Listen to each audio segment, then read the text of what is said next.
Welcome to Knicks Home Court with your host. My name is Greg Armstrong. This is episode number 89. I'm trying to get to that 100th episode, right?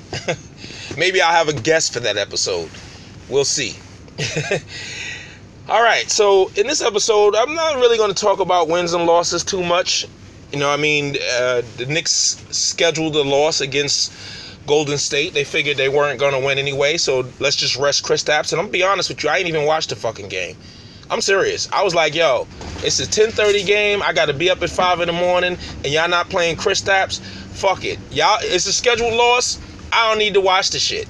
You see, I'm a Knicks fan, but I ain't a fool either. So, all right, we know we're not going to beat Golden State, so we might as well sit Kristaps, because what happens is this week coming up, they have a back-to-back. You know, there's a lot of games and shit like that, but I'm really sick of all of this sitting motherfuckers down. Kristaps needs to play against Golden State. Sit him down again on one of those back-to-back games, but he needs to play against elite teams. That always, let me tell you something, when you're playing against people who are better than you, it raises your game. There's no way around that. It raises your game. When you play against elite competition, that's why, like when I was young growing up, you'd find that one young guy that maybe, like say if everybody was 15, you might have a 12-year-old playing with the 15-year-olds. And you know he's about to be nice because he's handling his. He's playing with the older kids. Or a 15-year-old playing with the 18-year-olds. You know he's going to be nice. Or he's developing. And then when he plays against his age group, it's just beasting. But you know, that's why you want Kristaps playing against somebody like Golden State. So then when he goes up against the Atlanta Hawks and the other garbage teams in the league, it's like, my level's up here now.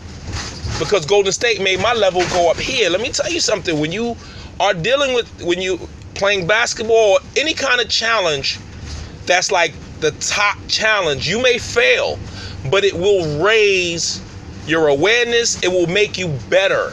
So then when you go back to regular shit, you pass that already. You know what I'm saying? And I feel like that sitting him down shit is whack all the time. He wasn't fucking hurt. It was just like, let's just rest him. We're not going to beat Golden State anyway. That's some bitch ass shit. And if Hornacek is the one who called it, that's some bitch ass shit. And I'm going to be honest too, with Kristaps, yo, that's some bitch ass shit with you too, dog. If you're not hurt and he's sitting you supposed to be like, nah, coach, I'm playing this one. I'm playing this one. You the franchise, motherfucker. You can say whatever you want. Listen, I'm playing this one. I'm fine. I'm going to drop 40 on him tonight. I'm fine. You know what I'm saying? You don't just willingly, okay, I don't have to go against Draymond tonight, so okay, I'll just take the day off. Yeah, you're right. Yeah, I'll rest. This is back-to-backs coming up. Fuck that. Marquee games, let me tell you something. Maybe I come from a different era. But great players never sit down against great teams unless they really hurt, like hurt for a few games. They will never, ever, you'll never see Jordan.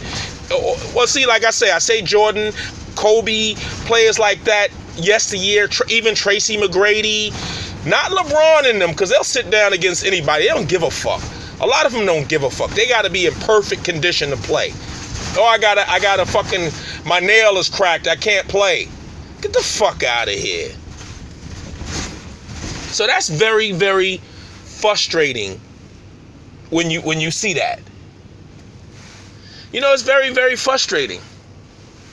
It's very frustrating to see, you know, you got to be like, yo, coach, I'm telling you, I've seen motherfucking Kobe Bryant shot free throws with his Achilles hanging off his fucking leg. You know what I'm saying? I'm not saying that you should go out and risk yourself and get hurt. There are other games you can sit for. Is what I'm saying. The team's in a tailspin. Who knows? Maybe you play, you drop 35. Maybe you don't drop 35. Maybe you drop 20. Maybe by some chance the Knicks win that game against Golden State in Golden State with Kristaps playing well. That kind of shit can change your momentum in the season. Change the way things are going. So what if you lose? You expected to lose. But when you take Kristaps out the game, you're planning a loss. You're putting pressure on all other guys and planning a loss. So I really am not feeling that. You know, and when it comes to, I want to get into Jeff Hornacek for a second. For me, when it comes to being critical of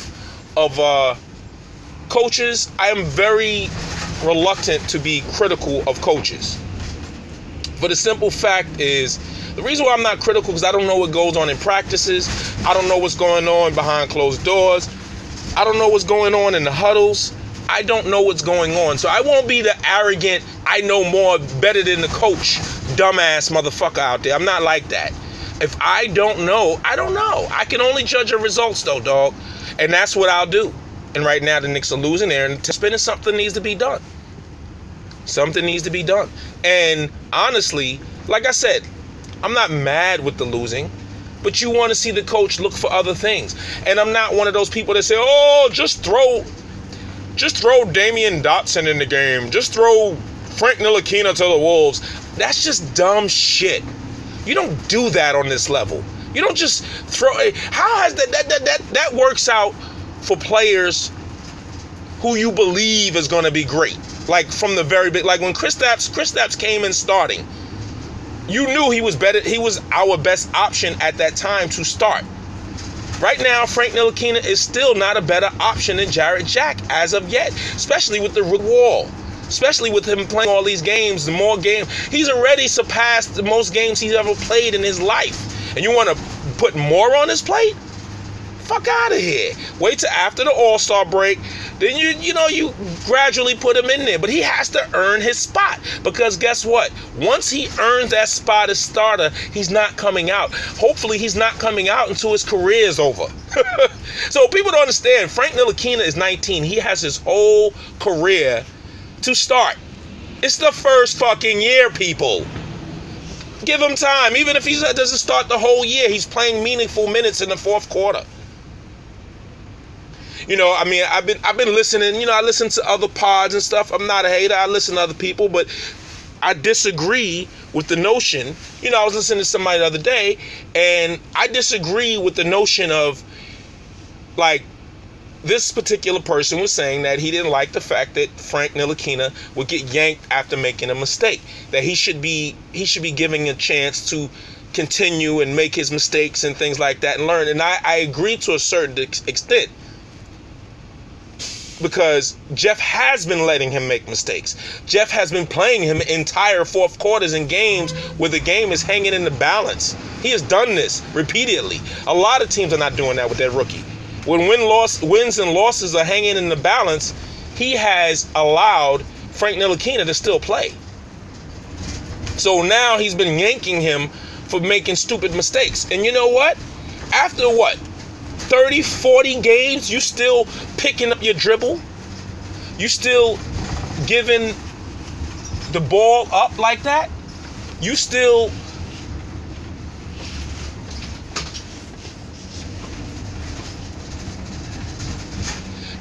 giving up, picking up your dribble? You still giving it to on the run? You still doing dumb shit like that? I mean, not Cantor, Kylo Quinn. You still doing dumb shit like that? Come have a seat, man. You still ain't learned?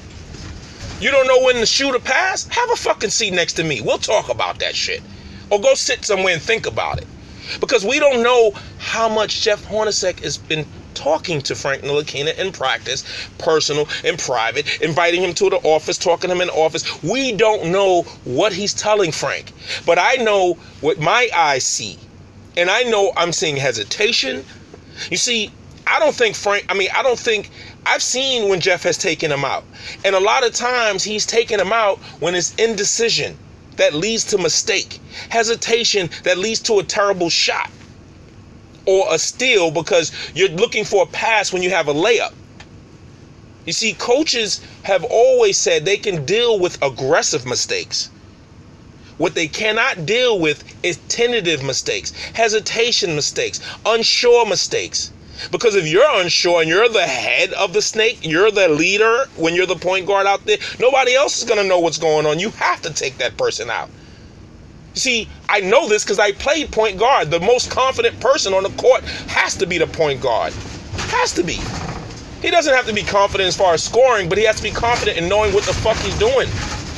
And if he doesn't look like he knows what he's doing, what's going to happen is either players are not going to know what they're doing, or you're going to have one of the players who is like a nut, like a Hardaway or somebody, who's going to be like, I got this, stand over here. You don't need that. You need your point guard leading your team and making the right play and knowing when to attack and when not to attack. And that's something that Frank is going to take time to learn. And guess what? This late in the season, he's still showing indecisiveness, still making stupid passes. Hey, you got to sit the fuck down. I ain't got a problem with that. Because it's simple shit. You know, I have a 6-year-old son. I'm very lenient on him with a lot of different things. But when my son does something that's obvious, that I've been telling him forever, I tell him about it. I get on him about it. It might be a little punishment, not spanking, but, you know, I might have to take something away. Like running in the street. Now, he doesn't do this, but every now and then when I'm going to my car, sometimes he gets in the street and I got to tell him, no, what are you doing? You know, and when it's something simple, you got to scold people. You got to scold the young players when they're doing simple, stupid shit they should know from fucking when you played when you was 8 years old. Picking up your dribble without a plan is something you should know before you hit a teenager. It's like the number one rule is like a chess pass. You don't pick up your dribble until you know where the fucking ball is going to go. I still see NBA players do it, which also lets me know that fundamentals is never taught at the lowest level anymore like it used to be. It's just fucking terrible.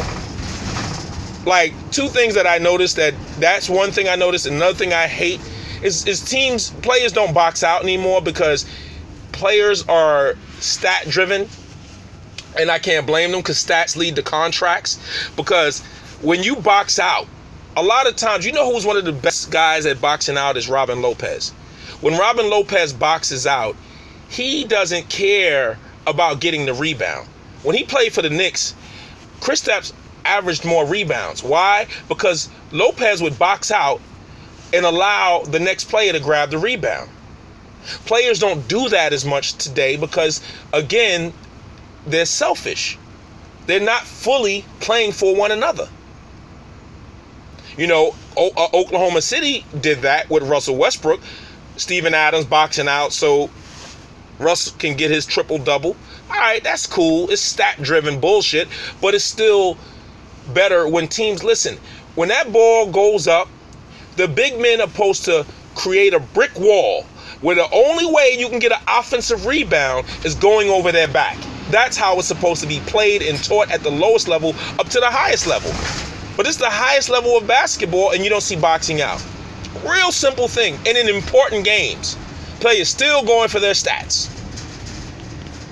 You see, and that's why I'm a fan of, as far as analytics, they need to, how can I say, popularize players playing the right way. They need to figure out a way to put some numbers on a guy who boxes out and the other guy gets the rebound. Maybe there's a number like maybe he can get co-rebound, or maybe it could be a half a rebound, or maybe it could be a boxing out. Maybe boxing out can be a stat. Oh, he had 100 box outs this season, or he had 100 box outs, and really get rewarded for it because it's really, really important. Another thing that's important is not actually the assist, but the hockey assist. That's another thing. They need to bring that into the NBA. Because guess what? If I'm double teamed and I pass this to the guy at the top of the key and he throws it to the guy in the corner who's wide open, I'm the one who started that motion and I get no credit for that. There should be a hockey assist. That reason why I'm saying this, it will encourage better basketball. And that's all we want is better basketball. It will make the entire league better, in my opinion, if you recorded teamwork stats. Like a hockey assist, and for those who don't know, it's just when you pass, it's one pass away from the assist. Like if I have the ball and I pass it to the guy at the top of the key and he passes to the corner and the guy in the corner makes a shot, that's a hockey assist because I started the motion, I started the action. And I believe those things need to be recorded. And what will happen is people will get credit for it. And players, let me tell you something. And I don't blame them. As I've gotten older, I really kind of agree with, if I'm not getting credit for it, it's good to do nice things. But if you're not getting credit for it in a game where you're getting paid, why should I do that? Why should I box out? I'm not getting credit for that. Because at the end of the day, it's like a cheap triple-double. At the end of the day, 2 months from now, it's just a triple-double. You don't know how it happened. You don't know that he threw it up the backboard and caught his own rebound. At the end of the day, it's still a triple-double. So at the end of the day, if I'm boxing out but not getting the rebound, what happens to that? At the end of the day, I don't get a stat. I don't get shit. I didn't do anything. Oh, he had 12 rebounds. What did you do? Well, I boxed out 12 times so he can get those 12 rebounds. Oh, I can't prove that. You want me to go back and watch film? Fuck out of here. That's just what the arbitrator gonna tell you. Fuck out of here. I ain't watching no goddamn film. You know what I'm saying? So I think that players need credit for that. And it will promote better, even things like passing. Because to me, being able, one thing LeBron is very good at, Chris Paul, the better passes in the league, they're very good at passing, how can I put it? Passing, they're very good at, how can I put it? Passing it to the guys in their pocket, in the right point where they can get the ball, pull up, and shoot. That should be a recorded stat. That should be a recorded stat. Straight up. It needs to be recorded. Doing that, because that's the difference between a made three, a rush shot, a turnover. You give the ball to the guy in the wrong spot, and he can't make the shot. He got to pass it. But if you give it to him in his motion, and he can just come up and pull, he can just pull and just shoot, that's a stat. That's important. That would encourage better basketball play. I'm sorry, but this is something I wish I could write. I might even write Adam Silver a letter. I don't know if the NBA makes up the stat lines or whatever, but or maybe just analytics itself can figure out a way to start looking at that. I think that would promote, because then those players, those role players, or those players who do all of the little things, they can get credit for it. That's why Draymond Green is a max player, because he does all of the little things. A lot of the little things, he's probably the king of the hockey assist. And he probably does a lot of little things that he doesn't get credit for. He probably doesn't get credit for half of the shit he does. But we know, because he's highlighted, because he's on a great team. There's times where he goes for 12 points, 10 rebounds, 10 assists, 3 blocks. But he was responsible for Steph Curry having 30. Maybe even they should record good picks. Just things that encourage better basketball. But anyway. So, it's just something, I was thinking about. But as far as Frank Ntilikina and the development of the young guys, like I said, I don't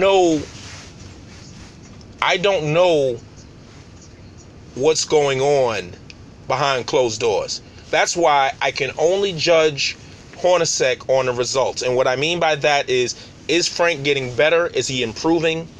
How hard the team is playing for Hornacek at this point, even with the losses. And of course, the win-loss record. You always got to judge that. And you got to judge it with perspective. Because the Knicks weren't supposed to be any kind of great juggernaut. So I'm not expecting them to be that. But the name of the game is winning. So I don't believe in putting young players and just letting them. Sorry about the noise. I don't believe in putting young players. Hold on. Yeah, I don't believe in young players just throw them in there and just let them learn. If the rest of your team is garbage, that's fine. But to me, they owe Kristaps more than that. You see what I'm saying? This is Kristaps' team, not Frank's team. It's Kristaps' team. They just signed Hardaway. You owe it to Hardaway as well. He's busting his ass out there. Oh, I'm just going to just throw the rookies out there and just say, fuck the rest of the team? Fuck out of here. Fuck out of here. And as a fan, I'm not watching bad basketball. Deliberate bad basketball. Hell no. No. Popovich would never throw all the rookies in there and be like, oh, no. Fuck that. You gradually bring them in the right way. That's how basketball has always been. Even the quarterbacks nowadays in football. I want to talk about that for 1 minute. In the NFL now, if you're a top 5 pick, they expect you to start in the first year. But years ago, I would call it bus protection. They would give you 3 years. You would hold the clipboard and you would be behind either a really good player or even a marginal player, so you can understand the speed of the game, at least for your first 2 years, at least. Usually 3. That was always the remedy. And you know why? Because in your 3rd year, when you're finally given a chance and you suck, we know you're a bust. In your 1st year, while teams are still trying to get their offensive line and other things together, come on, I think we got players busting out that wasn't ready for the moment. So I don't believe in that shit. I don't believe in throwing people to the wolves. Just think of it this way. For anybody listening to their podcast, just think of your child. Just think of your child. And I'm not talking about a 5-year-old, 6-year-old. I'm talking about like a 10, 12-year-old child. Right? 15-year-old child, whatever. Would you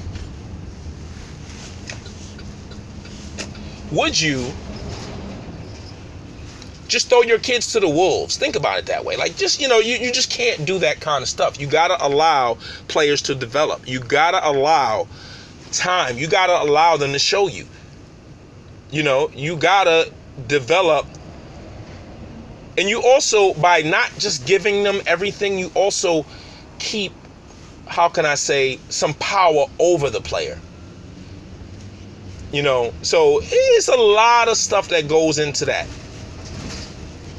No, I don't love Jarrett Jack, but I definitely don't want Trey Burke with the ball all the time. Trey Burke is a fucking bust. He's never going to be a great player. You could see it. He's not lightning fast. He's little. He's diminutive. He's a decent shooter, but he's really trash. He's really trash. His best spot, to me, his best chance at being anything is a backup, a spark plug. It is what it is. Now, if he turns around and ends up being really good, hey, I love being wrong about that. But and that's not bad if he's a 6th man, 7th man off the bench. He's young enough to be with the team. But he's a victim of also not just being small, but a lot of players, let me tell you something. When you're indecisive, that could be the one thing that gets your ass out the league. Seriously, when you're indecisive, indecisive is the worst way to be. It's the worst fucking way to be. Because you can't do anything in life indecisively. You know what I'm saying? Is really indecisiveness. Aggressiveness is always better than indecisiveness. Now, don't get me wrong. Sometimes you got to pull it back. But you should never have to tell a basketball to do something more. Shoot more. Dribble more. And I want to see that change with Ntilikina. That's why, I want to see that change. Because one thing about Kristaps, when he came in, he was already aggressive. You have to be aggressive. And Frank is going to have to show some.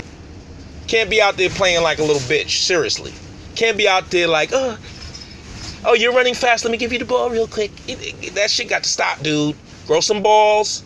This New York. Show some grit. Show that grit you showed when LeBron tried to bully you. You showed you not a punk. Now you have to show it on the court. And I need to see Frank Ntilikina become more aggressive. He needs to recognize in this situation, my team needs me to score. I don't give a fuck if you turn it over trying to score. You know how many times Kristaps tried to do crossovers and fucked up? It's all right. Eventually he'll get that shit. And that's the same thing in the same way I feel about Ntilikina. Dude, it's all right if you make aggressive mistakes. Tentative mistakes, you got to sit down, buddy. But anyway, just a little thing I wanted to talk about before Knicks game tonight. Wanted to give y'all a little podcast to step to. This has been Knicks Home Court, episode number 89. I'm your host. My name is Greg Armstrong, and I'll speak to y'all later. Peace.